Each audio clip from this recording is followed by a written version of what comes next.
आज किसान दिवस है और हमारे देश में जय जवान जय किसान का नारा बुलंद किया जाता है। और ये नारा उस समय बुलंद किया गया था जब हमारे देश को अनाज के लिए दूसरे देशों पर निर्भर रहना पड़ता था। और उन दूसरे देशों में से कई देश तो ऐसे थे जो हमारे यहां पे किसानों की हालत का मजाक उड़ाते हुए, हमारे देश की आर्थिक स्थिति का मजाक उड़ाते हुए ये कह देते थे कि हम समुद्र में अनाज फेंकना पसंद करेंगे लेकिन भारत को अनाज नहीं भेजेंगे, ये कहते थे। लेकिन जब जय जवान जय किसान का नारा दिया गया तो उस समय हमारे देश के किसानों ने इतनी मेहनत करी और भारत को अनाज के मामले में आत्मनिर्भर बना दिया। आज हमें कई देशों में अनाज भेजने की स्थिति में, अनाज भेजते भी, एक्सपोर्ट भी करते हैं और मदद के लिए भी भेजते हैं। लेकिन आज उस किसान की क्या हालत है जिस किसान ने दिन रात मेहनत करके अनाज के भंडार भर दिए। सवाल ये है, अगर एक शब्द में, एक लाइन में उस किसान की हालत बयां करे तो उस किसान की हालत ये है कि 28 दिनों से किसान नेता सरदार जगजीत सिंह डल्लेवाल जी, जो भारत के सबसे बड़े किसान संगठनों में से एक भारतीय किसान यूनियन एकता सिद्धपुर के प्रदेश अध्यक्ष हैं, एसकेएम नॉन पॉलिटिकल के कन्वीनर हैं, उनको 28 दिनों से आमरण अनशन पे बैठना पड़ रहा है। किस लिए बैठे वो 28 दिनों से आमरण अनशन पे? अलग अलग सरकारों द्वारा अलग अलग समय पर जो हमसे वायदे किए गए उन वायदों को पूरा कराने के लिए वो बैठे हैं। तो जिस किसान ने दिन रात मेहनत करके हमारे देश को आत्मनिर्भर बनाया अनाज के मामले में, आज उसी किसान को भूखा बैठना पड़ रहा है। इससे ज्यादा दुख की बात हमारे देश के लिए और कोई हो नहीं सकती।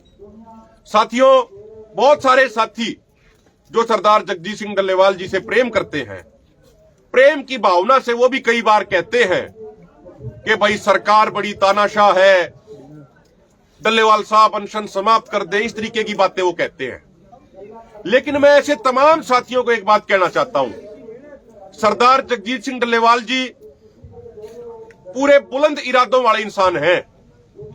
जो फैसला वो एक बार कर लेते हैं उस फैसले से पीछे वो कभी नहीं मुड़ते।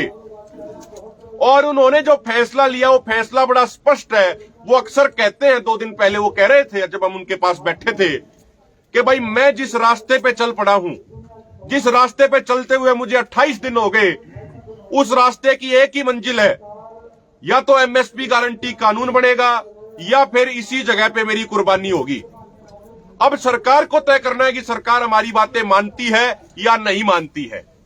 और हम तो एक बात कह रहे हैं सरकार को कि अगर सरकार को किसानों से इतनी ज्यादा एलर्जी है तो सरकार चलो हमारी बात ना माने, लेकिन जो संसद की सर्वदलीय जो कमेटी है जिसमें सभी पार्टियों के एमपी शामिल हैं, जो खेती के विषय में, कृषि के विषय में जो परमानेंट कमेटी है संसद की, जिसके टोटल 31 सांसद हैं, जिसमें से मेजॉरिटी बीजेपी एनडीए के हैं, उन्होंने सर्वसम्मति से यह कह दिया अपनी रिपोर्ट में कि देश के किसानों के लिए एमएसपी गारंटी कानून बनाया जाना चाहिए। और जो कुछ भाई, खासकर जो कुछ राजनीतिक कार्यकर्ता हैं जो आंदोलनों का हमेशा विरोध करते हैं, मैं उनकी आसानी के लिए, उनके भले के लिए बता दूं कि उनको आसानी होगी पढ़ने के लिए। जो 6 वॉल्यूम की जो रिपोर्ट दी गई है उस कमेटी द्वारा, पहली वॉल्यूम के पेज नंबर 54 पे पॉइंट नंबर 7 में साफ तौर पे लिखा है कि एमएसपी गारंटी कानून किसानों के लिए बनाया जाना चाहिए। ये स्पष्ट तौर पे लिखा है। तो अगर मोदी सरकार हमारी बात नहीं मानना चाहती तो कम से कम उस कमेटी की बात मान ले, उसमें क्या दिक्कत है सरकार को। इसके अलावा मैं एक चीज और ये कहना चाह रहा हूं, बहुत सारे बुद्धिजीवियों ने भी ये कहा कि एमएसपी गारंटी कानून बनाने से देश की अर्थव्यवस्था को, खासकर ग्रामीण अर्थव्यवस्था को बहुत ही ज्यादा फायदा होगा। सरदार जगजीत सिंह डल्लेवाल जी जब 3 दिन पहले अचानक से बेहोश हो गए थे, उनका बीपी इतना कम आ गया था कि मशीनों ने भी मापना बंद कर दिया था।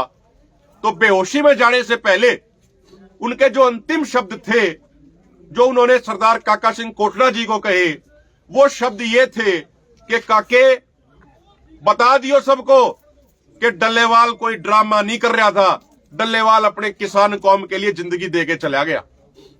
ये उनके भाव थे। इतनी कमिटमेंट के साथ इस आमरण अनशन पे वो बैठे हैं। जो भाई ये कहते हैं ना कि जिंदगी बचाने के लिए अनशन समाप्त करा दो, डल्लेवाल साहब उन सबको विनम्रता पूर्वक सत्कार के साथ एक ही बात कहते हैं कि भाई जिस कौम का, जिस समाज का हम नेतृत्व करने की बात करते हैं, उस समाज के 7 लाख लोग पिछले 25 सालों में सरकारों की गलत नीतियों के कारण आत्महत्या कर चुके हैं। वो कहते हैं कि अपनी फौज की, अपने उस किसान समाज के लोगों की जिंदगियां बचाने के लिए यदि मुझे अपनी जिंदगी कुर्बान करनी पड़ेगी तो सबसे पहले अपनी कुर्बानी मैं दूंगा, और उसी के लिए उन्होंने कुर्बानी का रास्ता चुना है। कुछ साथी कहते हैं कि भाई अगर किसी फौज के जनरल की डेथ होगी तो फौज कैसे लड़ेगी। डल्लेवाल साहब उनसे एक ही बात कहते हैं, विनम्रता पूर्वक कहते हैं कि भाई एक बात बताओ, जिस फौज के 7 लाख लोग सरकारों की गलत नीतियों के कारण आत्महत्या कर चुके हैं, और उन 25 सालों में जो लोग उस फौज का नेतृत्व कर रहे थे, उस किसान समाज का नेतृत्व कर रहे थे, जो अपने आप को उस किसान समाज का जनरल कहते हैं, क्या उनको जनरल बने रहने का हक है? क्या उनको नैतिक अधिकार है? जिस फौज के 7 लाख किसान आत्महत्या कर चुके हो, क्या उन जनरलों को अपने पद पे रहने का अधिकार है क्या? और अगर उनको अधिकार है तो फिर उनको करो या मरो की लड़ाई लड़नी चाहिए। और ठीक है, भावुकता सब में आती है, हमारे अंदर भी भावुकता है। जब हम डल्लेवाल साहब के पास बैठते हैं हमारी आंखें भी नम हो जाती हैं, लेकिन वो एक ही बात कहते हैं, डांटते भी हैं हमें कि मेरी जिंदगी की चिंता मत करो, अगर मेरे से सच में प्रेम करते हो, लगाव करते हो, तो इस मोर्चे की मजबूती की तरफ काम करो। मोर्चा जीतना ज्यादा जरूरी है। वो बार बार यही बात कहते हैं कि भाई एक बात का ध्यान रखना, मोर्चे पे दिन रात पहरेदारी अधिक से अधिक मजबूत रखना। कहीं ऐसा ना हो कि रात को हरियाणा सरकार, पंजाब सरकार, केंद्र सरकार मिलकर यहां पे हमला कर दे और मुझे गिरफ्तार करके किसी हॉस्पिटल में जमा करा दे और जबरदस्ती मुझे ड्रिप लगा दे। ना मैं फिर जीने का रहूंगा, ना मैं फिर मरने का रहूंगा। तो इसीलिए उनकी विशेष तौर पे खासकर नौजवानों से ये उनकी हमेशा प्रार्थना रहती है, निवेदन रहता है कि खासकर पंजाब हरियाणा के नौजवान रात के समय अधिक से अधिक संख्या पे यहां पे आए, पहरेदारी दे, ड्यूटी दे। और एक चीज और मैं साथियों कहना चाह रहा हूं, कुछ लोग कहते हैं कि भैया आंदोलन जीवी बैठे हैं, इनको तो आंदोलन करने का शौक है, इनको फंडिंग आती है, पता नहीं क्या क्या वो कहते हैं। आज यहां जो ये सारे साथी बैठे हैं ये इस बात के गवाह हैं कि आज सुबह 3 बजे से यहां पे बारिश हो रही है खनौरी मोर्चे पे, और जो गद्दे नीचे बिछा रखे उनके नीचे से पानी चला गया, गद्दे पानी में तैर रहे हैं। पहले ठंड इतनी पड़ रही है और ऊपर से बारिश होगी, सबके कपड़े भी भीग गए, लेकिन उसके बावजूद लोग पूरे हौसले के साथ यहां बुलंद हौसले के साथ बैठे हैं। मैं जो राजनीतिक लोग, जो राजनीतिक कार्यकर्ता हमें आंदोलन जीवी, खालिस्तानी, नक्सलवादी, आतंकवादी कह के जो हमारा मजाक उड़ाते हैं, मैं उनसे एक बात कहना चाहता हूं। जो लोग ये हमें कहते हैं कि इनको तो सड़क पे बैठने का शौक है, मैं उनसे एक खुला निवेदन करना चाह रहा हूं, अगर भाई आपको हमारा शौक लगता है सड़क पे बैठना, तो 2 दिन 4 दिन आप लोग भी आके बैठो। जब इतनी ठंड पड़ रही हो, ऊपर से बारिश हो रही हो, तो फिर आप भी बैठो ना, उसमें दिक्कत क्या है। तो इसीलिए आज पूरे देशवासियों को समझना चाहिए कि किसान अपने शौक में नहीं बैठे, किसान मजबूरी वश बैठे हैं। और अंत में आपसे एक प्रार्थना करना चाह रहे हैं, सरदार जगजीत सिंह डल्लेवाल जी की तरफ से एक विशेष संदेश है सभी देशवासियों के लिए। वो एक ही बात कह रहे हैं कि जो कार्यक्रम दिए जाएं, उन कार्यक्रमों को मजबूती से लागू किया जाए। कल यानी 24 तारीख को देश भर में, पंजाब के अलावा तमाम राज्यों में, गांव स्तर पे, यूनिवर्सिटियों में, कॉलेजों में, शहरों में, कस्बों में शाम को 6 बजे सरदार जगजीत सिंह डल्लेवाल जी की फोटो लेके, एक पोस्टर लेके कैंडल मार्च निकाला जाए। बड़े से बड़े स्तर पे गांव वाले भी लोग इकट्ठे हो, शहर वाले लोग भी इकट्ठे हो, और खासकर कॉलेज यूनिवर्सिटियों के जो छात्र हैं उनसे मैं जरूर निवेदन करूंगा कि आप लोगों में वो ताकत है, नौजवानों में, छात्रों में वो ताकत होती है कि वो बड़ी सी बड़ी सरकारों को झुका देते हैं। इसलिए जिस दिन नौजवान, जिस दिन छात्र इन आंदोलनों में शामिल होने लग जाएंगे, उस दिन सरकार को हर सूरत पे, हर कीमत पे झुकना पड़ेगा। इसीलिए रिक्वेस्ट आपसे, कल यानी 24 तारीख को 6 बजे सब लोग अपने गांव में, अपने शहरों में, अपने कॉलेजों में, अपनी यूनिवर्सिटियों में कैंडल मार्च का कार्यक्रम जरूर करें। सरदार जगजीत सिंह डल्लेवाल जी अपने लिए नहीं, अपने परिवार के लिए नहीं, इस देश की अगली पीढ़ी के भविष्य को बचाने के लिए, खेती को बचाने के लिए, जमीनों को बचाने के लिए लड़ाई लड़ रहे हैं। मैं ईमानदारी से एक बात कहता हूं, जब उनके पास बैठता हूं, सोचता हूं उनके संघर्ष के बारे में, तो मन अंदर से बहुत दुखी होता है। लेकिन मुझे वही बात याद आ जाती है जिस दिन जब वो बेहोश हुए थे, बीपी इतना लो चला गया था, मशीनों ने मापना बंद कर दिया था। तो जब वो होश में आए तो 1:45 बजे लगभग उन्होंने एक ही बात कही थी कि वीडियो कॉन्फ्रेंसिंग की तैयारी क्या चल रही है, जो हमें माननीय सुप्रीम कोर्ट के सामने मुझे अपनी बात रखनी है। वो यही बात कह रहे थे। डॉक्टरों ने कहा, हमने कहा कि प्रधान जी तबीयत बहुत खराब है, रहने दीजिए। उन्होंने कहा कि नहीं, अगर आज हम उसमें नहीं जुड़े तो यह संदेश जाएगा कि हमें नॉलेज नहीं, हमें जानकारी नहीं है। और उन्होंने जब हमें बैठा था उनके पास में, तो उनका हाथ इस तरीके से हाथ में पकड़ा था, बड़े भावुक थे हम।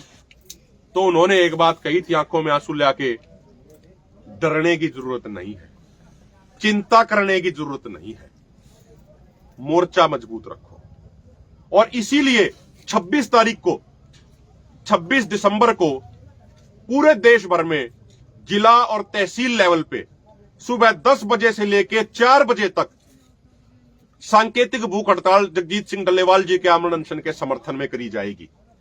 मेरी प्रार्थना है साथियों, जो लोकल इंटेलिजेंस यूनिट होती है, सीआईडी वाले होते हैं, वो रोजाना रिपोर्ट भेजते हैं गृह मंत्री जी को, रोजाना रिपोर्ट गृह मंत्रालय को जाती है। जब ये रिपोर्ट जाएगी कि पूरे देश भर में सरदार जगजीत सिंह डल्लेवाल जी के जन समर्थन में जन सैलाब उमड़ रहा है, तो सरकार को हमारी बातें माननी पड़ेंगी। अभी 2 दिन पहले मध्य प्रदेश के इटारसी में किसानों ने बड़ा प्रदर्शन किया डल्लेवाल साहब की फोटो लगा के बैनर के ऊपर। आज उत्तर प्रदेश से भी हमारे साथी आए थे, कल भी आए थे, जो अपना समर्थन देके गए हैं और यहीं पे मोर्चा लगा के डटे हुए हैं। इसीलिए मेरी प्रार्थना है, खासकर हमारे हरियाणा के साथियों को प्रार्थना है कि 26 तारीख को सुबह 10 बजे से लेकर 4 बजे तक अधिक से अधिक संख्या में अपने तहसील और जिला लेवल पे हमें धरना प्रदर्शन, सांकेतिक भूख हड़ताल करनी है। जगजीत सिंह डल्लेवाल जी का बड़ा फोटो लगा के बैनर के ऊपर, जिस तरीके से बड़े सतर पे ट्रैक्टर मार्च हुआ और उसके बाद हरियाणा के किसान भी बड़ी संख्या में यहाँ पे आ रहे हैं, अपना राशन पानी भी लेके आ रहे हैं। तो इसीलिए मेरी प्रार्थना है, मेरी विनती है, सारे साथियों इनको प्रवान करो, सारे साथी इनका पूरा ध्यान रखे, इस पूरे कार्यक्रम को लागू करो। सरदार जगजीत सिंह डल्लेवाल जी, मैं बड़े एक बात कहना चाह रहा हूं, अगर डल्लेवाल साहब को कुछ हो गया ना, तो इस कौम को, इस समाज को ऐसा लीडर, ऐसा कमांडर, ऐसा जनरल दोबारा नहीं मिलना। कल डॉक्टरों ने, प्राइवेट डॉक्टरों ने, डॉक्टर स्वाईमान जी की टीम ने जो एक रिपोर्ट मुझे सौंपी, वो रिपोर्ट मीडिया के सामने पढ़ते हुए हमारा कलेजा फटने को हो गया था। कीटोन बॉडी टेस्ट की रिपोर्ट आई, नॉर्मल इंसान में 0.02 से लेकर 0.27 तक होना चाहिए, लेकिन सरदार जगजीत सिंह डल्लेवाल जी का कीटोन बॉडी जो टेस्ट है, जो उसका रिजल्ट है, वो 6.9 से भी ज्यादा था। यानी नॉर्मल इंसान में जितना होना चाहिए उससे 25 गुना ज्यादा। तो इसलिए प्रार्थना है, समय रहते आप एकजुट होकर इस लड़ाई को लड़ें। और देखो, सारे साथी हमारे राजस्थान से महावीर जी बैठे हैं, संदीप जी बैठे हैं, हमारे पंजाब से साथी बैठे हैं, इधर पंजाब से पलविंदर सिंह माल जी बैठे हैं, भाई सुरेश जी बैठे हैं, भाई दशरथ भाई हमारे पीछे बैठे हैं, पानीपत से मनोज जी है, आनंद जी है, विक्की भाई है, कैथल से काला भाई है, हमारा अपना अमन है, और हमारे पंजाब के सारे साथी हैं, पहलवान जी हैं, उस तरफ भी हमारे सारे साथी, विक्की भाई हैं, चिंटू है, अशोक है, सारे और हमारे साथी बैठे हैं। पूरे कैमरे के पीछे अरविंदर भाई हैं, पूरे बीकेयू एकता सिद्धूपुर के तमाम साथी हैं पंजाब के। मेरी हाथ जोड़ के प्रार्थना है, सारे साथी लड़ाई को अधिक से अधिक संख्या में मजबूत होकर लड़े। आप सबका बहुत बहुत धन्यवाद। वीडियो को अधिक से अधिक संख्या में सारे साथी शेयर करें।